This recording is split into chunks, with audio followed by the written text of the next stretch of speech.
안녕하세요. 공부의 서남주자입니다. 여러분, 지금까지 살면서 가장 단순한 것에 가장 오래 빠져든 경험이 있으십니까? 네모 블록 하나. 그게 떨어지고 쌓이고 사라집니다. 그게 전부입니다. 그런데 멈출 수가 없습니다. 1984년 소련의 낡은 연구소에서 태어난 이 게임은 철의 장막을 뚫었습니다. 수백만 달러짜리 법정 다툼을 일으켰습니다. 그리고 인간의 뇌 자체를 바꿔놓았습니다. 오늘 우리가 해보할 것은 단순한 게임이 아닙니다. 냉전이라는 얼음 위에서 벌어진 가장 뜨거운 비즈니스 전쟁이자 결핍이 어떻게 천재성을 낳는지에 관한 이야기입니다. 지금부터 시작합니다. 2. 1989년 모스크바. 3명의 추적자. 1989년 2월 눈 덮인 모스크바에 서방의 사업가 3명이 거의 동시에 도착했습니다. 이들이 쫓는 것은 핵기밀도 아니었고 석유 이권도 아니었습니다. 플로피 디스크 한 장에 담긴 몇 킬로바이트짜리 퍼즐 코드였습니다. 런던에서 온 케빈 맥스웰은 거대 언론 제국의 후계자였습니다. 도쿄에서 온 행크 로저스는 게임에 미친 한 명의 집착가였습니다. 부다페스트에서 온 로버트 스타인은 분쟁의 불씨를 처음 당긴 브로커였습니다. 그리고 이들 모두가 향하는 곳은 하나였습니다. 바로 소련 무역기구 ELO-RG. 이들은 서로가 같은 도시에 있다는 사실조차 몰랐습니다. 그렇게 세 개의 욕망이 한 개의 테이블 앞에 모여들었습니다. 3. 한계가 낳은 창조. 이런 질문을 드려보겠습니다. 도구가 없을 때 인간은 어떻게 창조합니까? 1984년 알렉세이 파지노프의 컴퓨터에는 그래픽 기능이 없었습니다. 메모리는 8KB, 화면에는 숫자와 문자밖에 표시할 수 없었습니다. 그는 대괄호 기호를 나란히 붙여 네모를 만들었습니다. 이것이 테트리스의 첫 번째 블록이었습니다. 불편한 역설이 있습니다. 만약 그에게 충분한 장비가 있었다면 그는 화려한 그래픽에 집중했을 것입니다. 그랬다면 테트리스는 탄생하지 않았을지도 모릅니다. 강제된 결핍이 오히려 게임을 언어도, 문화도, 이데올로기도 필요 없는 순수한 기하학으로 만들어버렸습니다. 가장 위대한 발명은 풍요 속에서가 아니라 한계 앞에서 태어납니다. 4. 4개의 블록과 라인 클리어. 완벽한 게임은 어떻게 설계됩니까? 파지노프의 첫 번째 시도는 5칸짜리 블록, 펜토미노였습니다. 그런데 문제가 생겼습니다. 너무 복잡해서 화면이 금방 가득 찼습니다. 게임이 시작한 지 몇 분 만에 끝나버렸습니다. 반복할 이유가 없었습니다. 그래서 그는 블록을 4칸으로 줄였습니다. 그리고 결정적인 장치를 하나 추가했습니다. 줄이 가득 차면 사라지는 것, 이른바 라인 클리어였습니다. 이 단 하나의 메커니즘이 모든 것을 바꿨습니다. 공간이 사라지면 두려움이 생깁니다. 줄을 완성하면 쾌감이 옵니다. 그리고 다시 공간이 줄어듭니다. 두려움이 다시 옵니다. 이 사이클은 끝나지 않습니다. 게임이 끝날 때까지 테트리스는 완성의 쾌감과 소멸의 공포 사이에서 인간을 영원히 붙잡아두는 기계입니다. 5. 인지 효율성의 역설. 실력이 늘수록 뇌는 더 열심히 일할까요? 1992년 신경과학자 리처드 하이어 박사는 페트 스캔으로 테트리스 플레이어들의 뇌를 촬영했습니다. 결과는 상식을 완전히 뒤집었습니다. 초보자의 뇌는 대뇌피질 전체가 활활 타오릅니다. 엄청난 에너지를 쏟아붓습니다. 그런데 숙련자의 뇌는 조용했습니다. 훨씬 적은 에너지로 훨씬 빠르게 반응하고 있었습니다. 자동차로 비유하자면 이렇습니다. 초보 운전자는 엑셀을 끝까지 밟아야 겨우 시속 60km를 냅니다. 숙련된 운전자는 살짝 건드리는 것만으로 같은 속도를 냅니다. 뇌는 반복을 통해 불필요한 회로를 잘라냅니다. 패턴을 각인시키고 최소의 에너지로 최대의 결과를 냅니다. 더 잘할수록 덜 힘들어집니다. 이것이 학습의 역설이자 테트리스가 우리에게 가르쳐준 뇌의 진실입니다. 6. 테트리스 효과. 게임을 끈 뒤에도 게임이 계속된다면 어떨까요? 테트리스를 몇 시간 이상 플레이하면 이상한 일이 벌어집니다. 화면을 끄고 거리를 걷는데 건물들이 블록처럼 보입니다. 슈퍼마켓 진열대의 상자들이 맞춰지기를 기다리는 것처럼 느껴집니다. 꿈속에서도 블록이 떨어집니다. 이것을 제프리 골드스미스가 잡지 와이어드에서 처음 명명했습니다. 테트리스 효과라고. 더 충격적인 사례가 있습니다. 테트리스를 처음 소련 연구소에서 플레이하던 동료 연구원 블라디미르 포킬코는 실험실의 플로피 디스크를 모두 폐기해야 했습니다. 연구를 해야 할 사람들이 아무 일도 못하고 게임만 하고 있었기 때문입니다. 기술이 인간의 인지구조를 바꿀 수 있다는 것, 테트리스는 그것을 세상에서 가장 먼저, 그리고 가장 강하게 증명한 게임입니다. 7. 스니커넷을 통한 유출, 위대한 아이디어는 막을 수 없습니다. 철의 장막도 예외가 아니었습니다. 1984년 파지노프가 테트리스를 완성했을 때 소련에는 인터넷이 없었습니다. 전송수단은 단 하나, 플로피 디스크를 손에 들고 걸어가는 것이었습니다. 이것을 스니커넷 곧 운동화 네트워크라고 부릅니다. 모스크바의 연구원들이 디스크를 손으로 건넸습니다. 그것이 헝가리 부다페스트까지 흘러갔습니다. 동구권과 서방의 경계에 위치한 헝가리에서 연구원들이 애플리와 코모도어 64 버전으로 게임을 이식했습니다. 합법도 아니었습니다. 그냥 해버렸습니다. 그리고 1987년 영국의 소프트웨어 브로커 로버트 스타인이 헝가리에서 이 게임을 발견했습니다.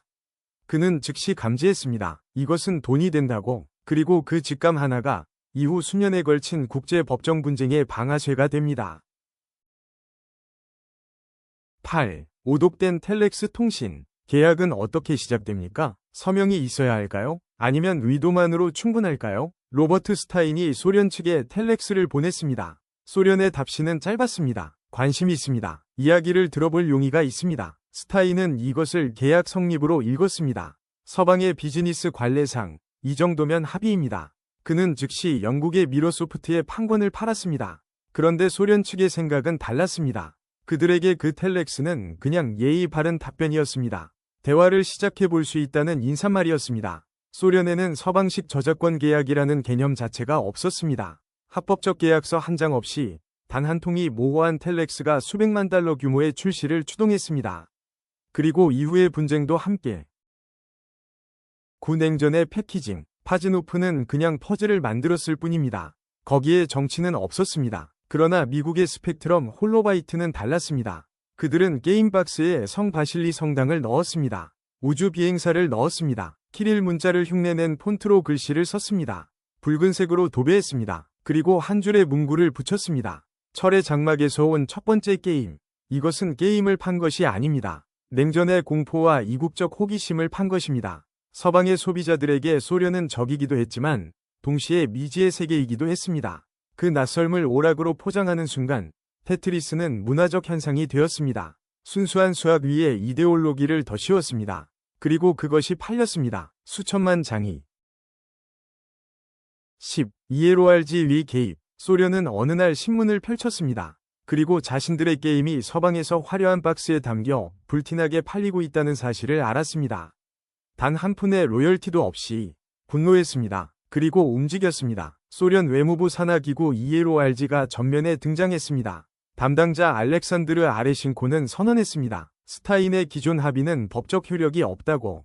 계약은 처음부터 다시 시작됩니다. 그 순간 테트리스의 정체가 바뀌었습니다. 한 프로그래머의 순수한 창작물이 소련 관료주의가 통제하는 국가 자산으로 변모한 것입니다. 파지노프는 자신이 만든 게임의 권리를 단 한 푼도 받지 못했습니다. 소련 체제 안에서 개인의 창작은 국가의 소유였으니까요. 창작자는 어디에 있었을까요? 그는 그저 지켜보고 있었습니다. 11 라이선스 미국 매트릭스. 이 분쟁의 구조는 테트리스 게임판과 똑같았습니다.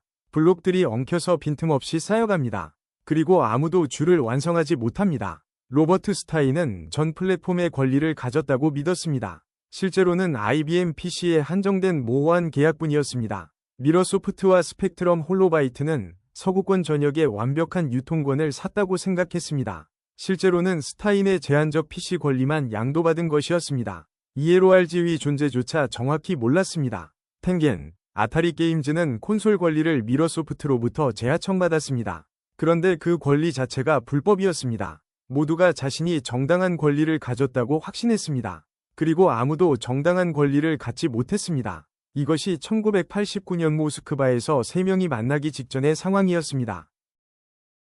1989년의 숏다운. 3명이 모스크바에 있었습니다. 서로 모른 채로. 케빈 맥스웰은 자신의 아버지 로버트 맥스웰의 정치적 인맥과 자본력을 앞세웠습니다. 그는 협상 테이블이 아닌 압박의 테이블에 앉은 사람이었습니다. 로버트 스타인은 초조했습니다. 이에로알지와의 신뢰가 이미 깨져 있었습니다. 로열티를 제때 내지 않았고 허락 없이 판권을 팔았습니다. 그는 파탄난 관계를 수습하면서 동시에 더 많은 권리를 얻으려 했습니다. 그리고 행크 로저스. 그는 초대받지 않은 불청객이었습니다. 아무도 그가 올 것이라고 생각하지 않았습니다. 그런데 그에게는 하나의 확신이 있었습니다. 닌텐도 게임보이와 테트리스는 완벽한 조합이라는 것. 자본, 초조함, 확신. 세 가지가 ELORG 앞에 놓였습니다. 누가 이겼을까요?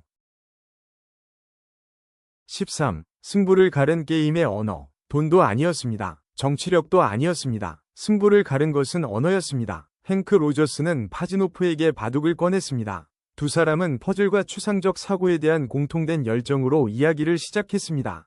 계약의 언어가 아니라 창작자의 언어로 소통했습니다. 그는 ELORG의 서방 비즈니스의 작동 방식을 설명했습니다. PC와 콘솔과 휴대용 기기가 왜 다른 시장인지, 왜 각각의 권리가 별도로 존재해야 하는지를 투명하게 설명했습니다. 숨기지 않았습니다. 결과는 이렇습니다. 닌텐도가 게임보이 전 세계 휴대용 기기 판권을 합법적으로 독점했습니다. 그리고 수천만 장이 팔렸습니다. 거대한 자본과 정치력을 앞세운 맥스웰은 빈손으로 돌아갔습니다. 속임수를 쓰려던 스타인도 마찬가지였습니다. 협상의 본질은 상대를 제압하는 것이 아니라 상대가 나를 믿게 만드는 것입니다. 14. 현상의 해부학, 불멸의 마스터피스. 왜 테트리스는 40년이 지난 지금도 살아있을까요? 세 가지를 말씀드리겠습니다. 첫째, 결핍의 축복입니다. 그래픽을 쓸 수 없었기에 오직 기하학만 남았습니다. 그 순수함이 오히려 모든 문화권에서 통하는 보편성이 되었습니다. 둘째, 인지적 완결성입니다. 인간의 뇌는 빈 공간을 채우고 싶어 합니다. 테트리스는 그 본능을 끊임없이 자극합니다. 채워도 또 빈자리가 생깁니다. 그 미완의 루프가 게임을 멈출 수 없게 만듭니다. 셋째, 문화적 진공입니다. 언어가 없고 캐릭터가 없고 이데올로기가 없습니다. 그래서 누구든 자신의 것으로 느낄 수 있었습니다. 냉전의 양쪽 진영 모두가 이 게임을 제 것으로 만들었습니다. 테트리스는 단순한 게임이 아닙니다. 그것은 제한된 기술, 인간의 근원적 본능, 그리고 장벽을 넘으려는 욕망이 완벽하게 맞물려 돌아간 시대의 기하학입니다. 그리고 지금 이 순간에도 어딘가에서 누군가의 화면 위로 블록이 떨어지고 있습니다. 이번 영상은 여기까지입니다. 시청해주셔서 감사합니다.